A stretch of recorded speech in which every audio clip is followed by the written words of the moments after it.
ஆமென். அல்லேலூயா. உங்கள் யாவருக்கும் என்னுடைய அன்பின் வாழ்த்துக்கள்.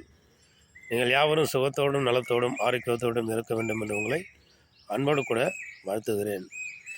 இன்றைக்கு நம்முடைய பரிசுத்த வேதாகமத்தில் அப்போஸ்தலர் புஸ்தகம் 16ஆம் அதிகாரத்தில் 20லிருந்து 40 வசனம் வரையில் பவுலும் ஷீலாவும் என்ன பண்ணுறாங்க, இயேசு கிறிஸ்துவை குறித்து பிரசங்கம் பண்ணுறாங்க.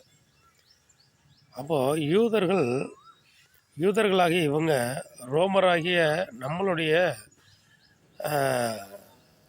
வழிமுறைகளை இவர்கள் என்ன பண்ணுறாங்க, வேறு மாதிரி போதிக்கிறாங்க.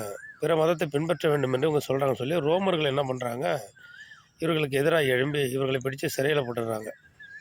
பவுலையும் ஷீலாவையும் அங்கே தொழுமரத்தில் மாட்டி வச்சிடறாங்க. சிறைச்சாலைக்காரன் அங்கே காவல் காக்கிறார். அவங்க சிறையில் போட்டுன ஆண்டவரை துதித்து பாடுகிறார்கள். துதித்து பாடிக்கொண்டு இருக்கிற போது சிறைச்சாலையின் அஸ்திவாரங்கள் அசைந்து குலுங்குகிறது. அப்படியே கட்டி வச்சுருக்காங்க, தொழுமரத்தில் மாட்டி வச்சுருக்காங்க. காலை கட்டெல்லாம் அழுக்கப்பட்டுடுது. சிறைச்சாலையோட கதவு எல்லாம் திறந்துருக்கு.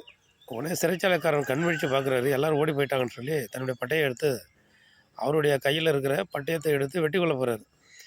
உடனே உனக்கொன்றும் கேடுன்னு செய்து கொள்ளாத, உன்னை நீ கொண்டுக்காத, நாங்கள் எங்கே தான் இருக்கிறோம் அப்படின்னு சொல்கிறோன்னு உடனே சிறைச்சாலைக்காரர் என்ன பண்ணுறாரு, ஓடி போய் குப்புற விழுந்து அவங்கள வணங்கி, ஆண்டவன் மாதிரியே ரட்சிக்கப்படுவதற்கு நாங்கள் என்ன செய்யணும். உடனே அந்த இரவிலே அவங்களுக்கு வசனத்தை போதிச்சு அவங்களுடைய காயங்களை கழுவி தண்ணீரிலே அவங்க குடும்பத்தில் என்ன பண்ணுறாங்க, ஞானஸ்நானம் கொடுக்குறாங்க. கர்த்தரை ஏற்றுக்கொண்டு மனமகிழ்ச்சியாக இருந்தார்கள் அதில் பார்க்குறோம். அப்போது ஜெபம், துதித்து பாடுவது, ஆண்டவரிடத்தில் ஜெபிப்பது பயங்கரமான கட்டுகளை உடைத்தெறியும், இரும்பு சங்கிலிகளை முறித்தெறியும், பெண்கள கதவுகளை உடைத்தெறியும். ஜெபத்திற்கு அவ்வளோ வல்லமை உண்டு. பரிசுத்தமுள்ள ஜெபம், உண்மையுள்ள ஜெபம், நீதியுள்ள ஜெபம் பயங்கரமான கட்டுகளை உடைத்தெறும் என்று நம்ம இதில் பார்க்கிறோம். நாமும் ஜெபிப்போம், அப்படியாப்பட்ட கட்டுகளை உடைத்தெறுவோம். ஆமென். அல்லேலூயா.